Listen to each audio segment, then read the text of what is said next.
ئاسۆی ئەفسوناوی قورئان بەشی یەکەم. قورئان بریتیە لە تیشکی درەوشاوەی ئەبەدیەت لە دنیای وشە و پیتەکاندا، لە ئەتلەسی هەست و بیری ئینس و جندا، دەنگ و نەفەسی مەلەکوتە.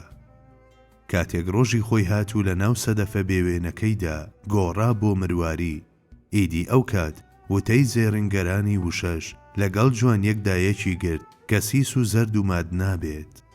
پێش ئەوەی قورئان وەک ڕووناچی بەسەر سیمای بووندا ببارێت، ئەم گەردونە مەزنەی کە هەموو لایەکی پێشانگای ڕەنگ و شێوە و نەخشێکی جیاوازە وڵاتی خێو و دێوەکان بوو. ئەم کتێبەی گەردونیش کە هەموو دێڕێکی بە سەدەفی نهێنیەکی جیاوازی مەلائی ئاعلادا دەنرێت، بریتیە لە کۆمەڵێک کاخەزی پەراگەندە و پەرێشان. بەڵام کاتێک قورئان وەک خۆر هەڵهات، هیچ نەبێت بۆ ئەوانەی کە پێشینە بڕیاری نەرێنیان نییە، هەموو ئەو هەورانەی کە تا ئەو ڕۆژە ئاسۆیان ڕەش کردبوو ڕەوینەوە و بەژنی هەرە جوانی وجود بەدەرکەوت. و تێگرایشتان گۆڕان بە پەرەگراف و ڕستە و وشەکانی کتێبێکی بەچێش.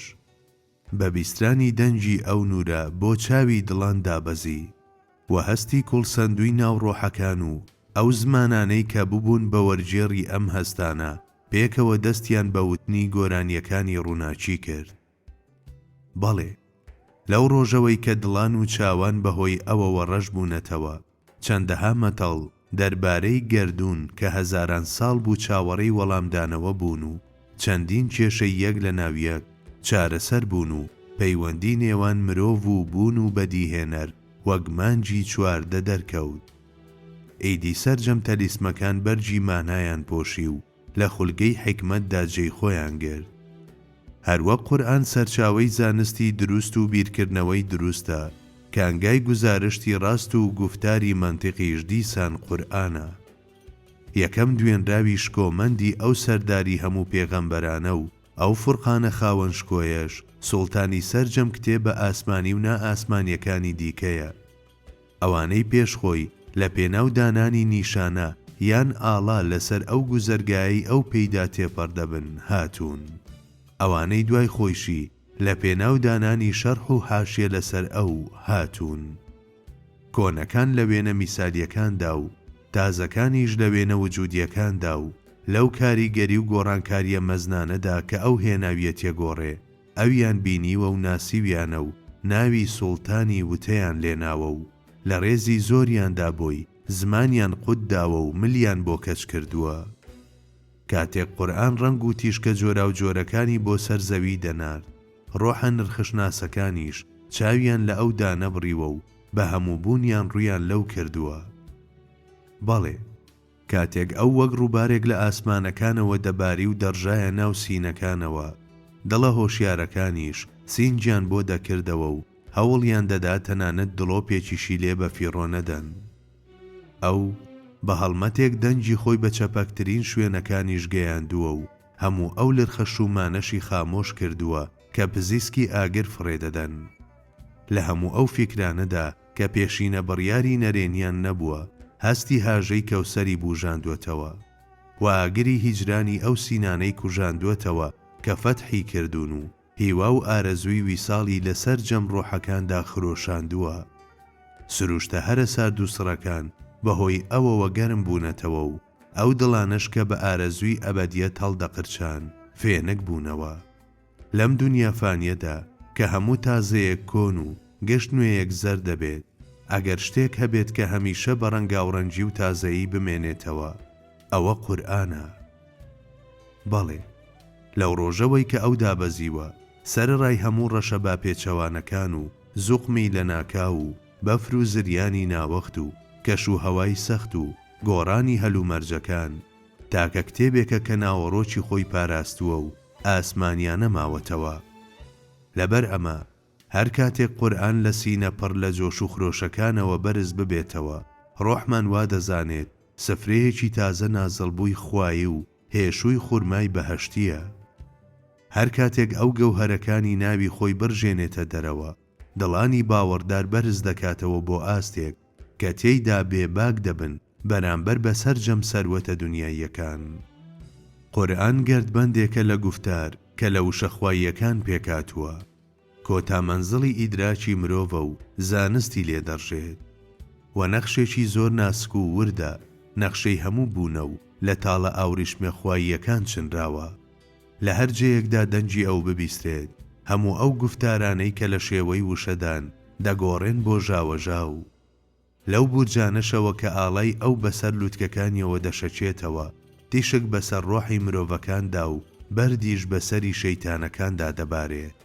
خوای خاوەندە سەڵاتی بێسنوور بەختەوەری دوو جیهانی بە دەڵاڵی ئەوەوە بەستوتەوە، هەتا سەر لە ڕابەرایەتی ئەو نەدرێت، هەرگیز مرۆڤ بە ئامانج ناگات.